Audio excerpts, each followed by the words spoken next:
아람과 이스라엘은 사이가 좋지 않았습니다. 잠시 중단되기는 하였지만 여전히 이들 사이에는 전쟁을 하는 중에 있었습니다. 열왕기하 5장을 살펴보면요, 아람 왕의 군대 장관 나아만 이야기가 기록되어 있습니다. 그는 아람 왕에 의해서 존귀한 자로 여김받는 용사였습니다. 그러나 그 나아만은 나병 환자였죠.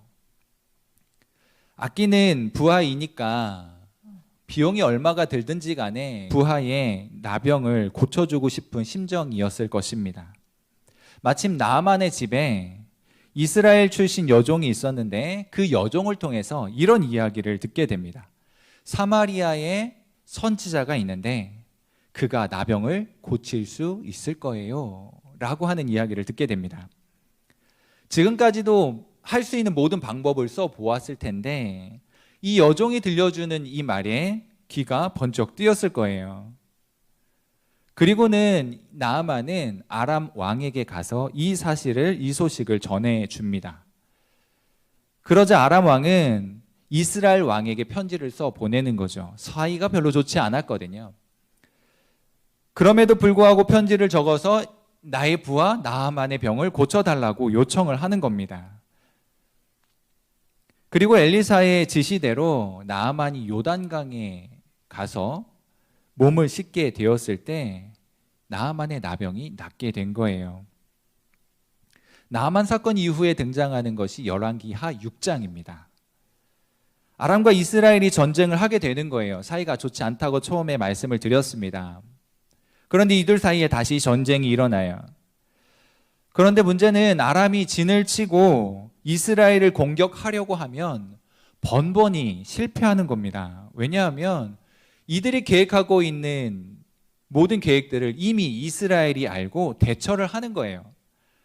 어떤 공격을 해도 먹히지 않는 겁니다. 그래서 그 이유가 무언가 하고 살펴보니 이스라엘에 엘리사라고 하는 선지자가 있는데 아람의 계획을 미리 알고 대처할 수 있도록 해준다는 거예요. 아람이 계획하고 있는 공격 루트를 이미 알고 이스라엘 왕에게 알려주었다는 겁니다. 그래서 아람 공격이 제대로 먹히지 않았다는 거예요.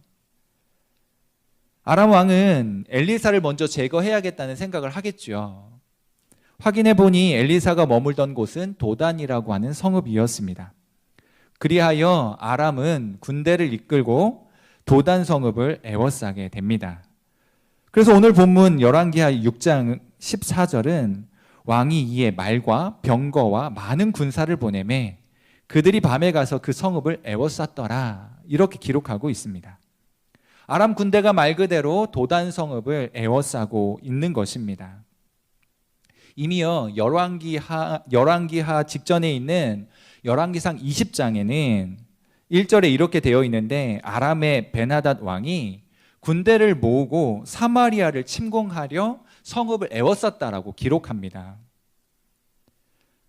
그런데 하나님께서 이 모든 상황을 정리하시고 이스라엘로 하여금 아람을 이기게 하셨어요. 그리고 열왕기하 20장 26절에도 해가 바뀌고 또 한 번 전쟁을 치르게 됩니다. 아람의 베나닷이 이스라엘과 싸우려고 다시 올라오는 거죠.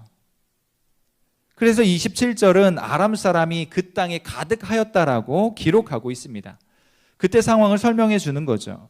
그러나 역시 그때도 하나님께서 이스라엘로 하여금 이기게 하십니다. 거듭되는 전쟁에서 이스라엘이 승리를 거두었습니다.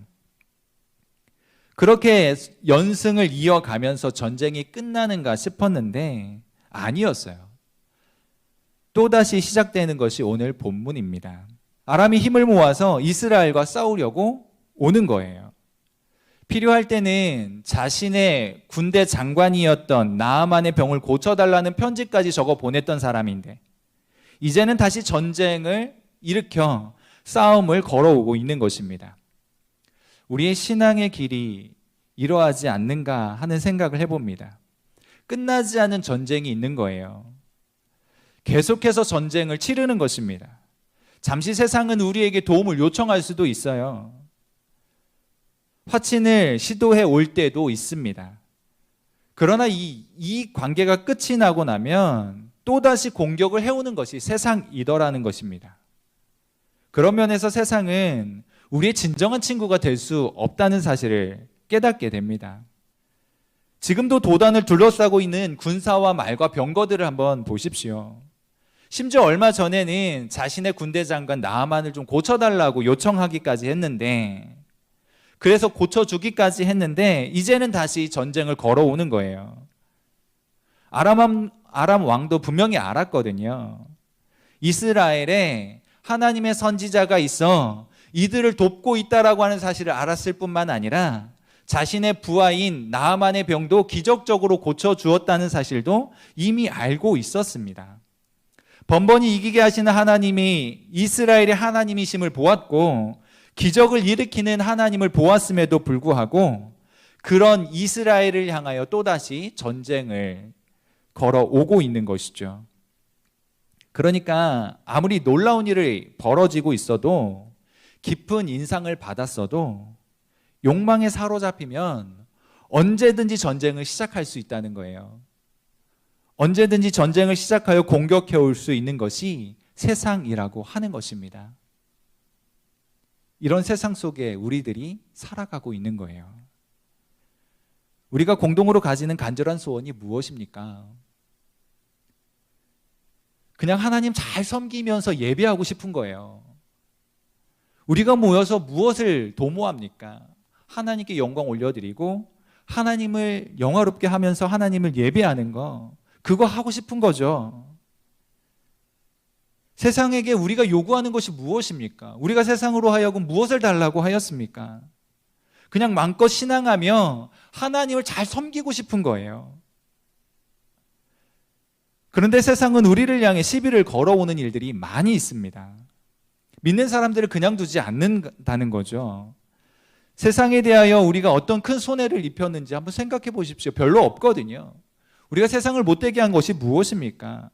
믿는 자들이 신앙생활 한다고 하여서 세상에 손해를 입히고 해를 입히는 게 무엇이겠냐는 거예요.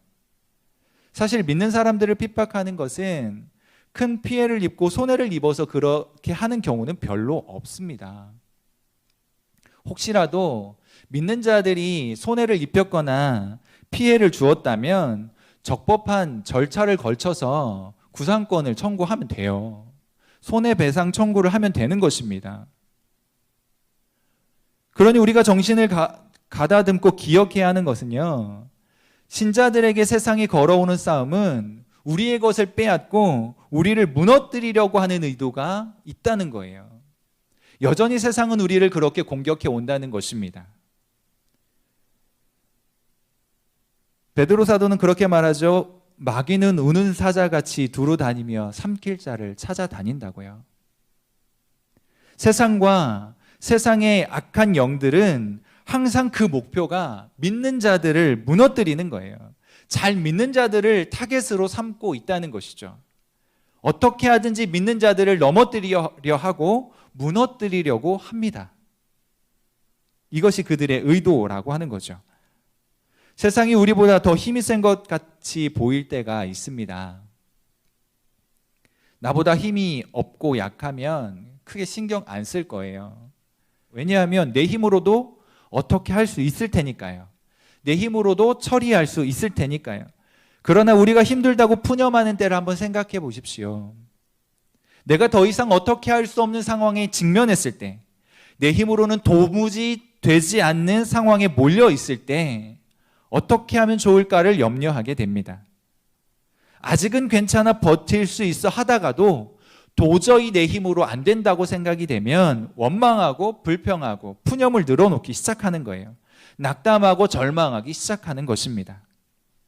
마치 거대한 세상, 단단하고 두꺼운 철벽 같은 세상이 우리 앞에 떡하니 버티고 있는 것처럼 느껴질 때가 자주 있다는 거예요. 도무지 내 힘으로는 어떻게 할 수 없는 그런 기가 막힌 현실을 마주하는 때가 많이 있다는 것입니다. 신앙생활 하다가 힘에 겨워 이런 생각 해볼 수 있어요. 아니, 믿음으로 살려고 하는데, 하나님을 믿는다고 하는데 도대체 이게 무슨 일이야? 내가 원하는 것은 그저 하나님 잘 믿는 것뿐이었는데 왜 이런 일, 기가 막힌 일들이 일어나는 거야? 하나님은 너무하시는 거 아니야? 어떻게 이런 일을 당하게 하시지? 뭐 어떻게라도 좀 해주셔야 되는 거 아니야? 내가 믿음 잘 지키려고 했으니 어떻게 좀 해주셔야 되는 거 아닌가? 라고 말입니다. 이것이 우리 속에서 일어나는 끊임없이 벌어지는 싸움의 연속이라는 거예요. 잠시 아람의 공격이 잠잠할 때가 있었습니다. 열왕기하 1장 1절은 아합이 죽은 후에 모압이 이스라엘을 배반했다라고 이야기를 해요. 아합이 잠시 전쟁을 중단을 하고 잠잠하고 있는 것 같으니까 멀쩡히 잘 지내던 관계가 깨어집니다. 모압이 이스라엘을 배반하는 거예요. 그리고 그들과의 관계가 깨어져서 좋지 않은 상태가 됩니다. 언제 어그러질지 모르는 그런 관계들 속에 항상 불안한 요소를 안고 살아가는 시대입니다. 항상 그렇게 불안과 염려를 가지고 살아가고 있는 처지에 우리가 놓여 있는 것이라는 거죠. 그리고 완전히 소멸되지 않은 대적들, 호시탐탐 노리고 있는 그런 원수들, 지금도 우리를 공격하려고 힘을 키우면서 우리를 노려보고 있는, 삼키려고 하는 그런 존재들이 있다는 거예요. 이런 세상에서, 이런 상황에서 우리가 할 수 있는 일이 무엇입니까? 비단 이스라엘의 상황만이 아닙니다. 오늘 본문에 엘리사의 사환이 등장하는데 한번 보십시오. 우리의 처지와 너무나도 비슷합니다. 15절에 사원이 일찍 일어나서 보니까요, 군사와 말과 병거가 성읍을 에워싸고 있는 거예요. 그리고 하는 말이 15절, 내 주여, 우리가 어찌합니까? 우리가 어찌하면 좋겠습니까? 내가 어찌하면 좋겠단 말입니까? 할 수 있는 일이 아무것도 없다는 거예요. 어떻게 해야 할지 현실의 돌파구가 보이지 않는다는 말입니다. 소리라도 질러서 해결될 거라면 목에서 피가 터져 나오더라도 소리칠 텐데, 버럭 화를 내서 문제를 해결할 수만 있다면 화라도 내볼 텐데 도무지 방법이 보이지 않는 거예요. 어찌하면 좋겠습니까? 도무지 이와 같은 상황에서 무엇을 할 수 있단 말입니까? 어떤 방법을 취해야 할지 도무지 모르겠습니다 라고 하는 거죠. 그래서 사원은 걱정하고 있습니다. 두려워서 떨고 있습니다. 이것 말고는요, 사원이 할 수 있는 일이 하나도 없어요. 마치 이것이 우리의 모습이 아니겠느냐는 것입니다. 기가 막힌 현실 속에 거대한 세상 앞에 도대체 무엇을 할 수 있단 말입니까? 내가 할 수 있는 일이 무엇입니까? 외치어서 해결된다면 외치겠습니다 라고 하는 심정이라는 거죠. 그런데 두려워 떠는 것 말고, 염려하고 걱정하는 것 말고 할 수 있는 일이 아무것도 없어 보이는 그런 기막힌 현실 앞에 놓여져 있다는 거예요. 그런 상황에서 엘리사는요, 사환과는 전혀 다른 반응을 보입니다. 이렇게 말하는 거죠. 두려워 말라. 진지하게 한번 생각해 보세요. 이건 무슨 길이 보여야, 뭔가가 보여야 될 거 아니겠어요? 빈틈없이 에워싸여 꽉 막힌 상황입니다. 그런데도 두려워하지 말라고 하고 있어요. 이것이 가능한 말일까요? 100번 양보해서 그럴 수 있다고 한번 쳐보죠.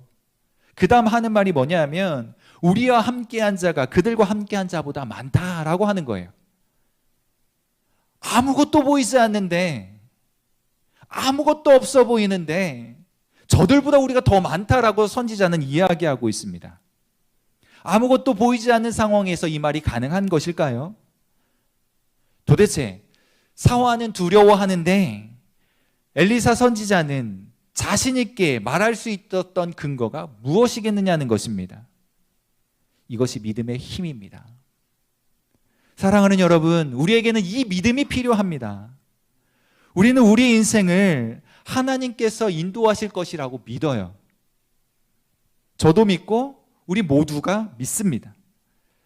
그리고 그것이 우리의 기도 제목이 되어 오늘도 하나님께 올려지고 있습니다. 우리의 인생을 책임져 주십시오.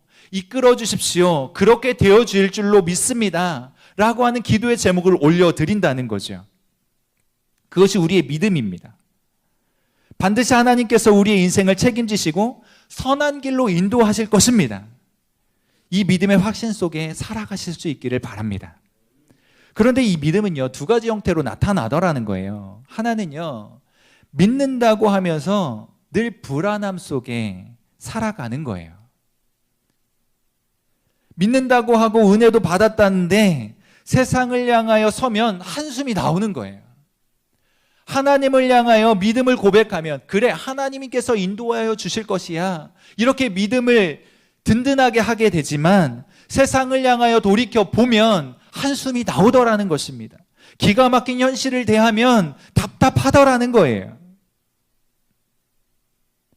우리 앞에 놓여있는 이 꽉 막힌 듯한 현실은 어떻게 하지 못하는 그런 처지에 있는 것처럼 보인다는 거죠.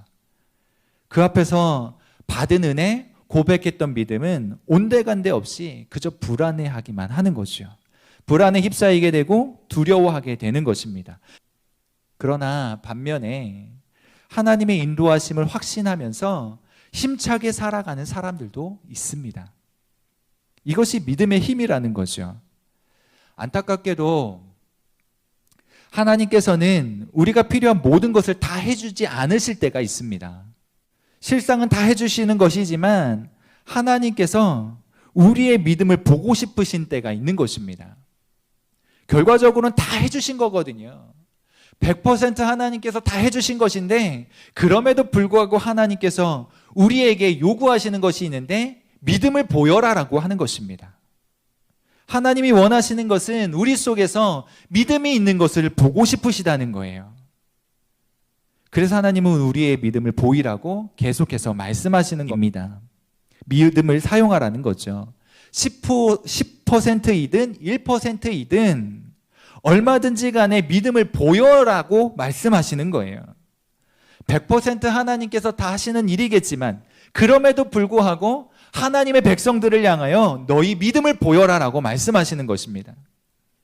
출애굽한 이스라엘 백성들이 뜨겁고 힘든 광야 길을 걸을 때 먹을 것이 없어서 불평하고 원망했던 것을 기억하실 것입니다. 하나님께서 불평하는 이 백성들을 향하여 불뱀을 보내셨습니다. 그래서 백성들을 물게 하시는 거죠. 그리고 모세를 통하여 주시는 해답이 죽어가는 백성들에게 살 길을 알려줄 테니 놋뱀을 만들어 장대에 걸고 그 장대에 달린 놋뱀을 보는 자마다 살게 될 것이다 라고 하는 해답을 주셨습니다. 이 하나님의 주신 방법이었고 하나님의 약속이었어요. 그런데 한번 생각해 보세요. 만나를 내려주셨던 것처럼 하늘에서 해독제를 뿌려주셨다라면 어땠을까요? 하나님 얼마든지 그러실 수 있었거든요. 그것도 아니라면 하나님의 전능하심으로 몸속에 퍼져가고 있는 이 독을 해독하실 수도 있었습니다. 그런데 하나님은 굳이 죽어가는 백성들을 향하여 고개를 들고 높이 달린 장대에 달린 놋뱀을 보라고 말씀하시는 거예요. 하나님께서는요, 이미 다 고쳐주시려고 준비해 놓으신 것입니다. 이미 치료하실 준비를 다 해놓으셨던 거예요. 그리고 별거 아니라고 여겨지는 놋뱀을 쳐다볼 때 살아나게 하신 거예요. 백성들이 해야 하는 것은 눈을 들어 높이 달린 놋뱀을 보는 것이었습니다. 그것이 이들이 보일 수 있는 하나님 앞에서의 정당한 태도였고 그것을 일컬어서 믿음이라고 말하는 거예요. 고개를 들어 쳐다보는 것이 믿음이었어요. 이미 하나님께서는 고쳐주실 만반의 준비를 다 해놓으시고 보기만 해라, 그러면 고쳐줄게 라고 말씀하신다고 하는 것입니다. 믿음을 가졌다는 것이 무엇일까요? 하나님을 믿는다고 하는 것이 무엇이겠습니까? 능력의 주님을 바라보는 것이 믿음이라고 하는 거예요. 눈을 들어 주님을 볼 때, 모든 염려를 주께 맡길 때 주님께서 그 모든 문제들을 해결하여 주실 것이라고 하는 그런 확신 속에서 주님을 바라보는 거예요. 주님을 보는 것이 믿음입니다. 하나님을 바라보는 것이 믿음이라는 거예요. 능력의 주께서 또한 도와주실 것이라고 하는 그 기대를 가지고 바라보는 거예요. 힘주시고 지켜주시는 그 하나님을 알고 그래서 흔들리지 않게 되는 것입니다. 지금 상황은 이래도 곧 평안케 하실 것이라고 하는 것, 그것을 아는 거죠. 하나님을 바라보면 전능하신 하나님께서 지키시고 인도하실 것이라고 하는 것을 아는 거예요. 그래서 그 하나님을 바라보게 되는 것입니다. 기가 막히고 꽉 막힌 현실 속에서 눈을 들어 하나님을 바라보게 되는 거란 말이죠.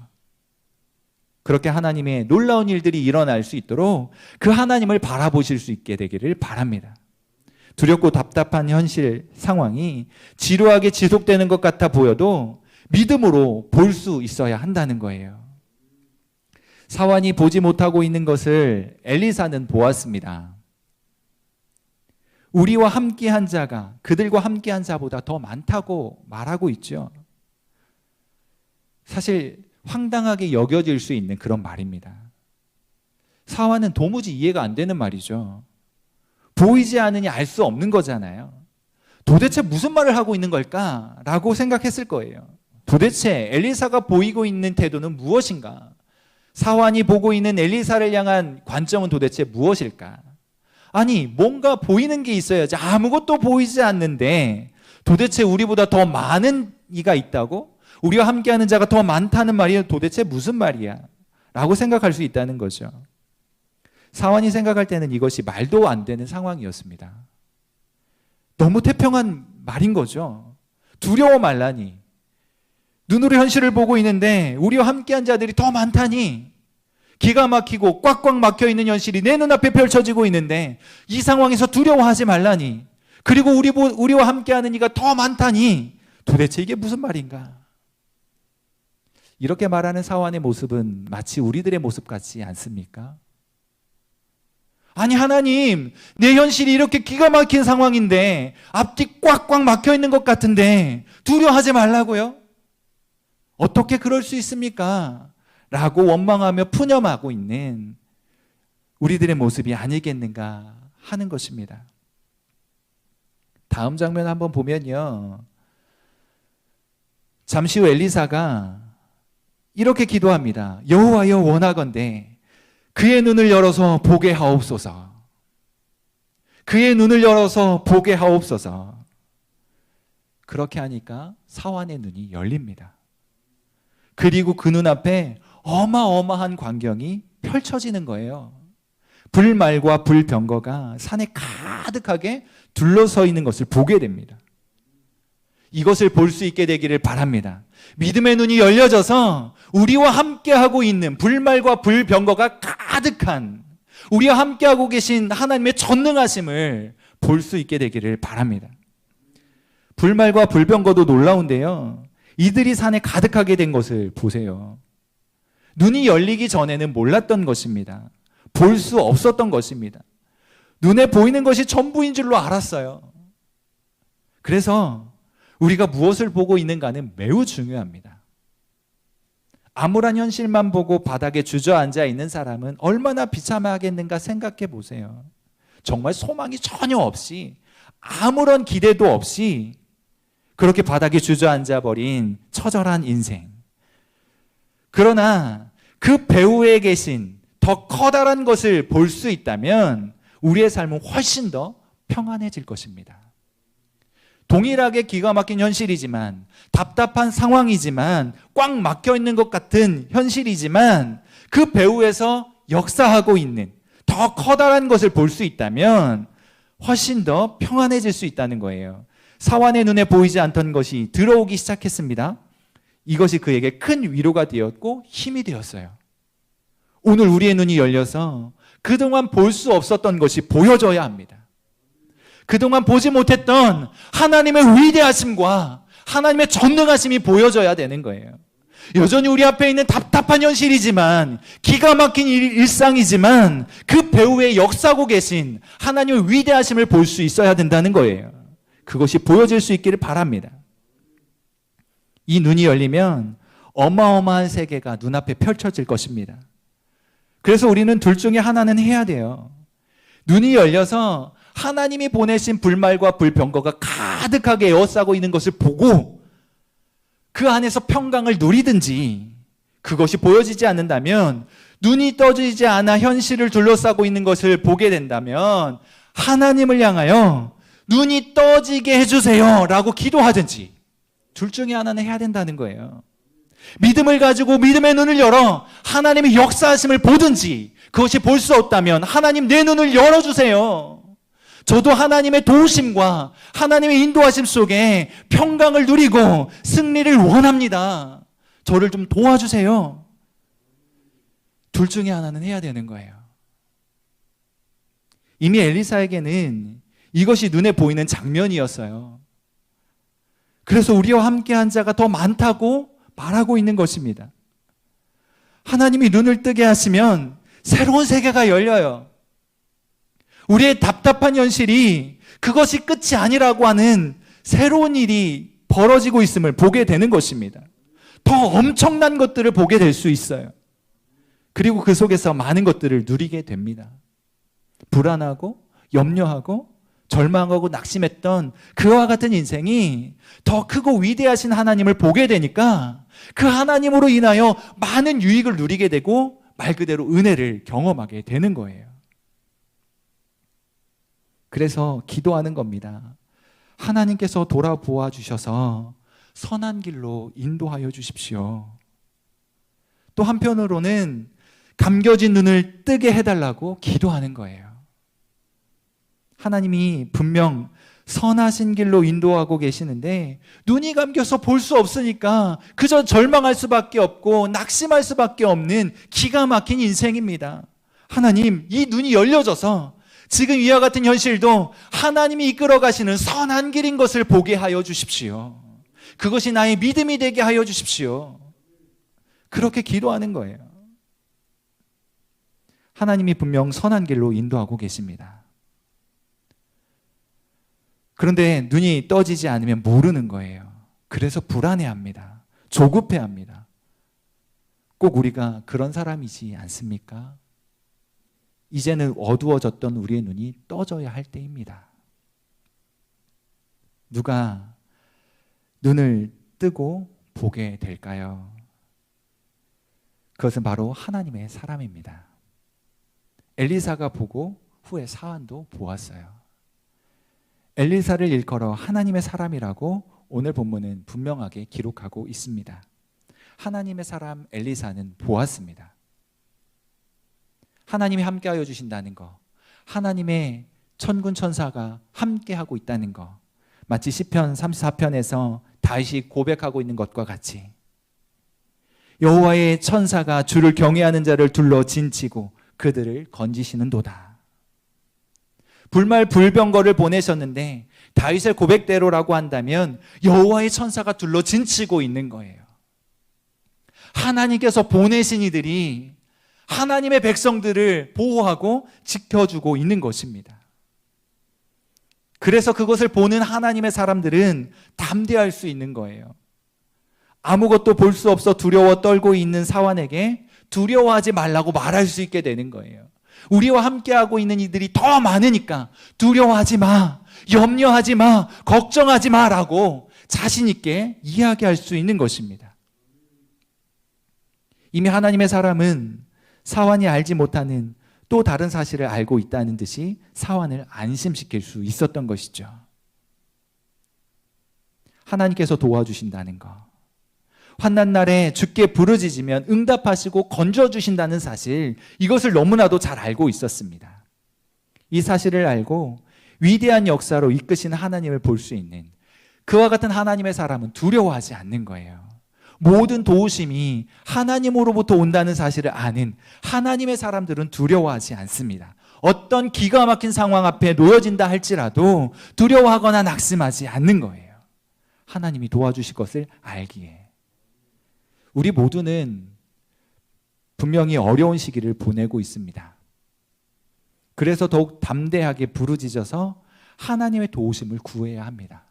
우리의 힘으로는 어떻게 안 되니까요. 누가 보더라도 어려운 시기 분명하고요. 내 힘으로 안 되는 거 분명하고요. 그럼 둘 중에 하나겠죠. 절망하고 낙심하고 포기하든지, 아니면 답을 찾고 길을 찾아 눈을 들어 하나님을 바라보고 하나님의 도우심을 구하든지. 후자가 되어 하나님의 도우심을 힘입어 다시 한번 일어설 수 있게 되기를 바라는 것입니다. 닫혀진 눈을 뜨게 하여 보게 하시면 담대해집니다. 그래서 하나님과의 올바른 관계를 유지하고 살아가야 해요. 우리가 평소에 하나님과의 올바른 관계를 유지하고 살아가는 것은 환난 때에 부르짖을 수 있기 위하여 그렇게 해야 하는 것입니다. 그래서 지금 평안한 시간을 보낸다면 더욱 하나님과 친밀한 관계를 누려야 하겠지만, 위기와 환난의 순간을 지나고 있다면 부르짖기 위하여 더욱 하나님과의 관계를 사모하고 그 자리로 나아갈 수 있어야 된다는 거죠. 그리고 하나님의 사람은 믿음의 사람이에요. 엘리사는 사원이 볼 수 없었던 것을 보는 믿음을 가졌습니다. 우리의 상황이 어려운 것은 사실이지만 이 상황보다 더 크신 위대하신 하나님이 붙잡고 인도하시니 모든 어려운 상황들도 이기게 하실 것이라고 하는 이 믿음이 우리에게 필요한 거예요. 믿음은 바라는 것들의 실상이죠. 보이지 않는 것들의 증거이고요. 현실은 막막한 것 같지만 이 상황 넘어 일하고 계시는 하나님을 볼 수 있어야 합니다. 믿음의 눈으로 보는 거예요. 절망 속에 눈을 뜬 사환이 큰 위로와 감동을 얻게 되었습니다. 눈이 뜨여지고 다시 보니까 육신의 눈으로는 볼 수 없었던 불말과 불병거를 보게 되었어요. 구름같이 허다한 천군 천사를 보게 되었습니다. 그들이 자기들을 보호하고 있는다는, 자신들을 에워싸고 있는 것을 보게 되었습니다. 그리고 그 천군 천사들 앞에서 아람 군대는 너무나도 작게 보이는 거예요. 하찮은 존재처럼 여겨지는 것입니다. 하나님의 사람은 볼 수 없는 것을 보는 사람들입니다. 주를 의지하는 자는 여호와의 천사가 둘러 진치고 건지시는 은혜를 받는 사람들입니다. 하나님의 사람이 되시기를 바랍니다. 믿음의 사람이 되시기를 바랍니다. 주를 의지하는 사람이 되시기를 바랍니다. 그렇게 하나님의 돌보심을 확신하면서 거친 세상에서 우리에게 주어진 일상을 힘차게 살아가실 수 있게 되기를 바라는 거예요. 인생의 어려운 순간에 엘리사가 기도합니다. 자신의 눈이 열렸을 뿐만 아니라 사환의 눈도 열려지기를 구하는 거예요. 두려워 떨고 있는 이 사람, 염려하며 걱정하고 낙심하고 있는 이 사환 청년의 눈이 열려지기를 기도하고 있습니다. 그렇게 선지자 엘리사는 다른 사람의 눈도 뜨게 했어요. 그래서 인생의 가장 위기, 적군에게 에워싸인 두려운 상황, 인생의 기가 막힌 위기 속에서 오히려 승리의 노래를 부르게 되었던 것입니다. 그러므로 우리도 이 어렵고 힘든 시기에 희망을 주는 사람들이 되어주시기를 부탁을 드립니다. 하나님은 여전히 살아계셔서 우리와 함께 계셔서 우리를 지켜주실 뿐만 아니라 믿음이 연약한 자, 낙심한 자, 절망한 자들의 눈이 열려지는 그런 도구로 사용하길 원하신다는 거예요. 우리가 환난 속에서 희망을 발견하고 또 다른 환난 속에 있는 많은 사람들에게 희망을 줄 수 있어야 합니다. 그때의 하나님이 우리를 보시면서 보람을 느끼실 거예요. 내가 내 사랑하는 자녀를 건져 내 백성 삼으시고 내 자녀 삼아 주었더니 나의 뜻을 따라 또 다시 절망 가운데, 죽음 가운데 있는 또 다른 인생들을 눈을 뜨게 하고 전능하신 하나님을 보게 하였으니 참 보람되구나 라고 평가하실 거예요. 그러기 위하여 내가 먼저 믿음의 눈이 열려져야 합니다. 전능하신 하나님을 의지하고 그 하나님의 도우심을 경험해야 합니다. 그 경험을 가지고 나와 같이, 이전에는 나와 같이 두려워하고 염려하고 걱정하고 있던 눈이 닫혀진 자, 그들의 눈이 열려지도록 도와주는 그런 인생을 살아가야 하는 거예요. 사랑하는 여러분, 먼저 우리가 인생의 두렵고 어려운 시기를 지나며 기도하는 사람이 되어질 수 있기를 바랍니다. 하나님을 의지하여 기도하고 하나님을 의지하여 도우심을 힘입고 그렇게 승리하실 수 있기를 바라요. 기도하며 인생의 처절한 위기 속에서 하나님의 구원의 영광을 보는 그런 은혜를 경험하실 수 있기를 바라요. 그렇게 은혜를 경험하고 살아갈 때 우리로 하여금 또다시 다른 누군가는 하나님의 살아계심을 보게 될 것입니다. 그때 우리는 자신 있게 말하게 될 거예요. 두려워하지 마십시오. 하나님은 여전히 우리와 함께 하시니 하나님이 우리와 함께 하실 때 우리는 반드시 이길 수 있습니다. 이 위기를 반드시 벗어날 수 있습니다. 이것이 우리에게 유일한 소망이며 이것이 우리에게 능력입니다. 다 같이 힘을 냅시다. 이와 같이 이 은혜를 경험하고 다른 이들에게도 이 놀라운 은혜의 사실을 전해줄 수 있는 우리 모든 성도님들 되실 수 있기를 간절히 바랍니다.